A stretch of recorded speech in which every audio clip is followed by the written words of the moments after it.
Hi, I'm Bobby Woods, Discipleship Pastor here at Shelby Christian. Welcome to Marriage Mentoring Training.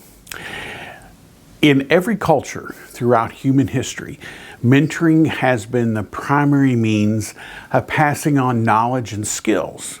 Young people have learned most through careful observation of those that are more experienced.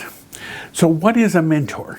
A mentor is just someone who models, encourages, and imparts knowledge to someone else. So a marriage mentor is relatively happy, more experienced couple who is purposely investing in another couple to effectively navigate a journey that they've already taken. So a marriage mentor couple willingly shares what they know, represents skill and knowledge and virtue and accomplishment because they've already gone before the couple has, before they mentored. So they've already done all these types of things, and they take on a personal and a heartfelt interest in other couples' development and well-being.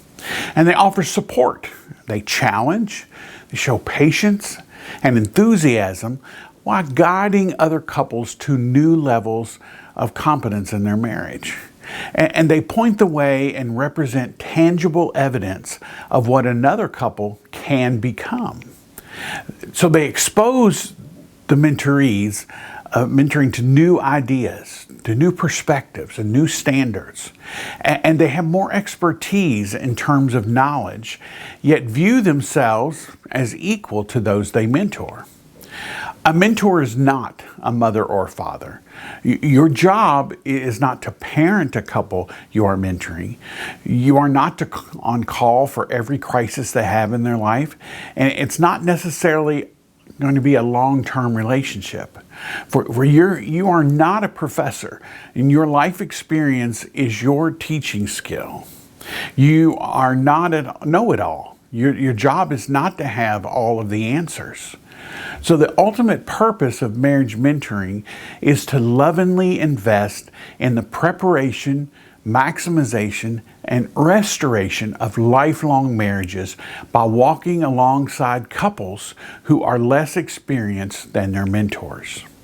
It is intentionally established by mutual agreement between a more experienced couple and the less experienced couple for the purpose of helping the less experienced couple.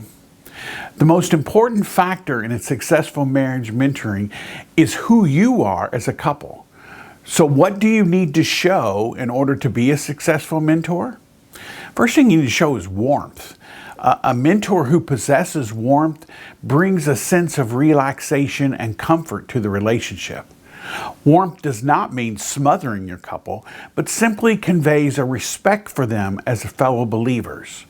Warmth allows a mentor to free a mentoree from trying to win your approval. You show genuineness. That means you can fake some things, but you can't fake genuineness. You will need to be authentic or real to your mentoree couple. Don't try to be what you're not. Just be yourselves. And you have to be able to show empathy.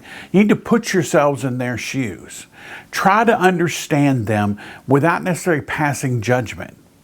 This necessitates the ability to set aside your own interest to zero, and basically to zero in on what's best for the mentorees. This lets the couple you are mentoring know that you are truly interested in them. Empathy is different from sympathy. Sympathy is throwing a lifeline to someone who's drowning, while empathy is jumping into the water to assist them. Empathy involves both your head and your heart, and it will change you. Once you show empathy, you'll never see that person the same again. You'll have more patience with them, more grace, and more compassion for them. Ask yourself the question, how would I feel if I were in their shoes? And ask God for help. You need to establish credibility with your mentorees. And this centers on three factors. Opportunity. Basically, do you have a personal history that will allow you to understand the mentorees? Ability. Mentorees want to be assured that you not only have a history together, but that you can also speak into their lives. You have to have dependability. Are you responsible and trustworthy? For what is said in the conversations between the four of you should stay between the four of you. Every couple, no matter how happy they are, has problems from time to time. In fact, half of all newlyweds report having significant marital problems. Having problems is not a caution flag. For there are different things as a mentoring couple that you should try to avoid. Like trying to solve a problem before it's fully understood. It is not easy to identify clearly and quickly any underlying issues that may be impacting a couple. These take time to make their way to the surface. That's as wise mentors major on listening before trying to solve problems.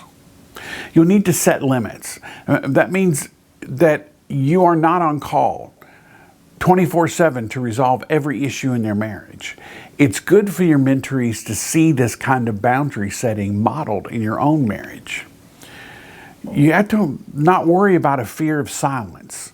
That there's the compulsion to say something during an awkward silence. It's just natural and part of the human need to fill gaps on everyday conversation. But a good mentor senses that the wheels of thought and feeling are turning, and he or she gives time for the couple to reflect and contemplate without interruption. Now, many couples have difficulty expressing themselves on sensitive subjects, such as sexuality or financial mismanagement and in-laws. Interrupting them before they have finished what they're trying to say is degrading. In other words, while thinking about what you might want to say next, make sure the couple has fully completed the momentary struggle to talk about something that most likely makes them extremely uncomfortable. So become comfortable with silence and learn to maintain eye contact with your couples, nodding your head as a nonverbal expression of listening and understanding. You also need to be aware of interrogation. That means relying too heavily on asking questions. And the couple might feel like they're being interrogated rather than understood. And you try not to show impatience. If you try and push couples into a better place before they're ready. Although aha moments happen in mentoring, most improvement will be seen as gradual, slow. If you rush a couple into a rapid changes, you will only be setting them up for failure.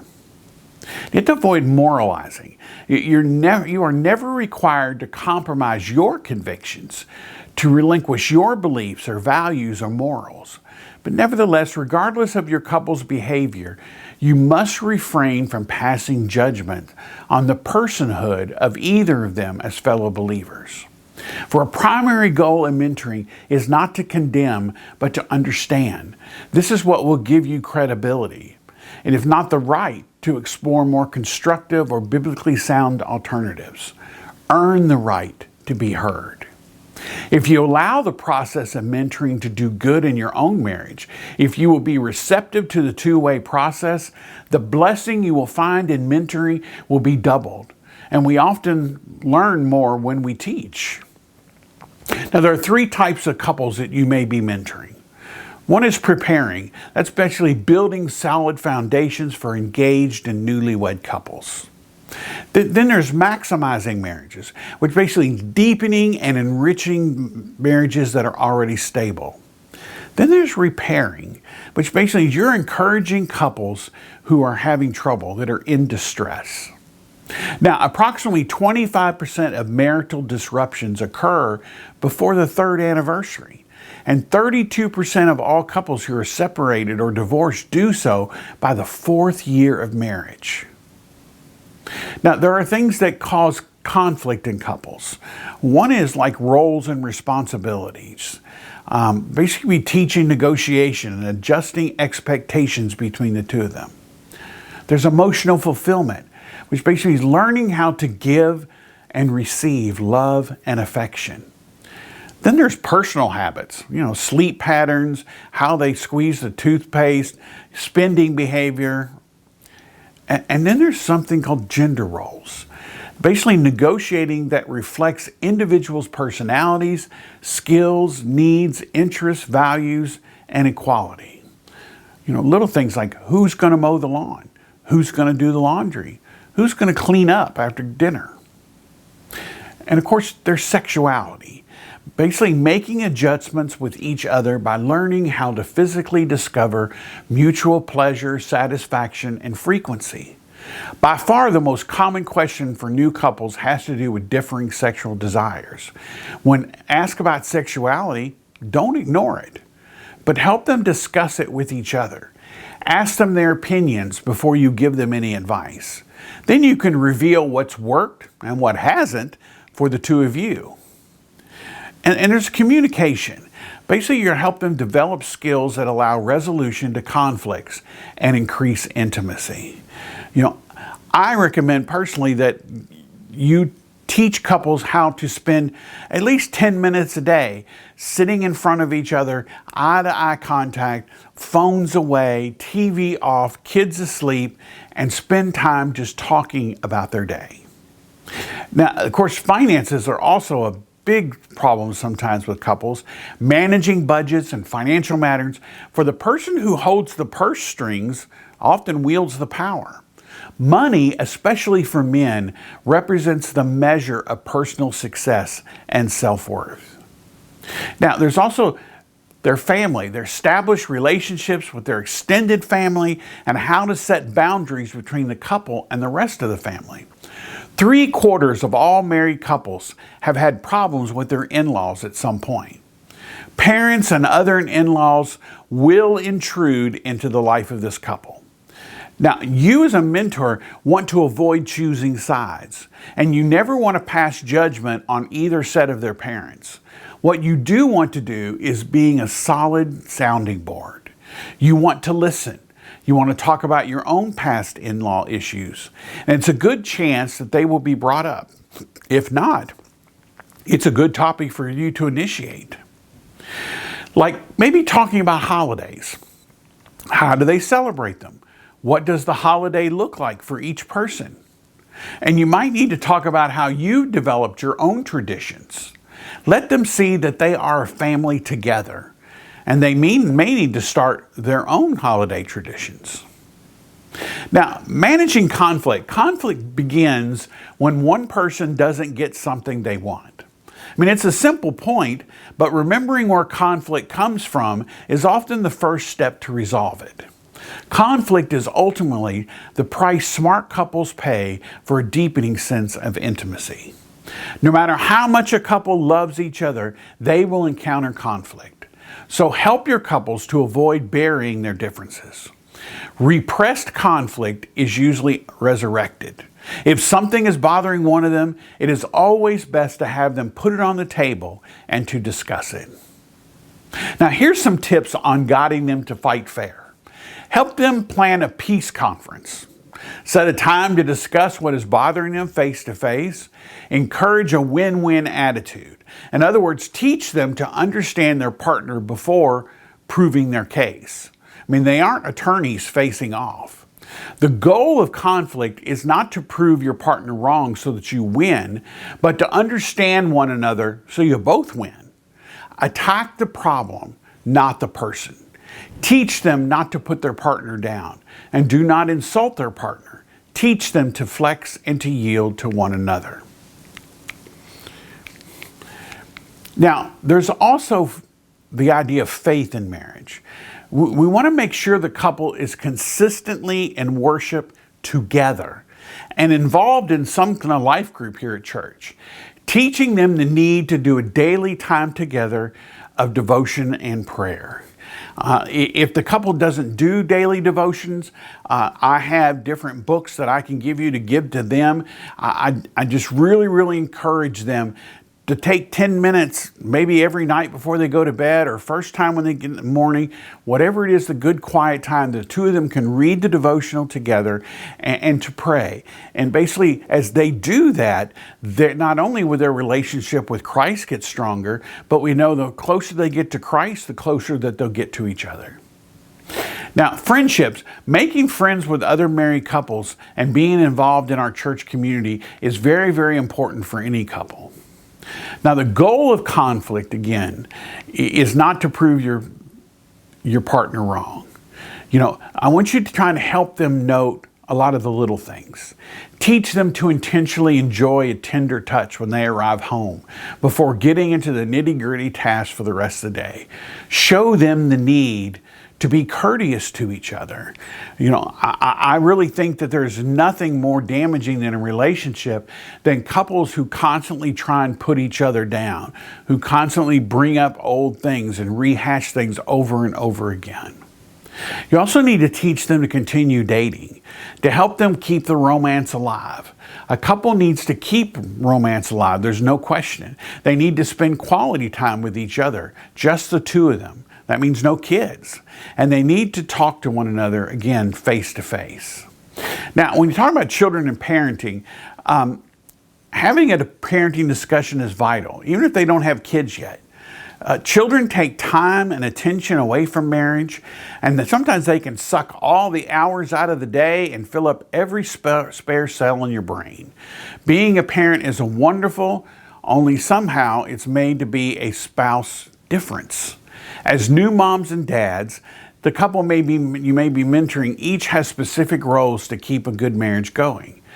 Dad needs to learn to work at entering his wife's new world. And moms need to give her husband space to do so. Both need to expand their sense of oneness to we-ness. Now, there's some big red flags you might come up with in a marriage relationship. Addiction is one. No matter what the addiction is, alcohol, drugs, overeating, pornography, addiction is divisive in a marriage as an international border. Grief and addiction have a lot in common. Denial. It generates despair and anger and loneliness, and by definition, the addict replaces normal human relationships with this compulsive behavior that is out of control. The spouse who is married to an addict feels the loss, tries to deny it exists, and typically becomes angry. All addicts are crying out for the same remedy, responsibility. The addict needs to take ownership for the feelings and behaviors in order to build trust back into their marriage. And the addict needs to be involved in some type of recovery and accountability.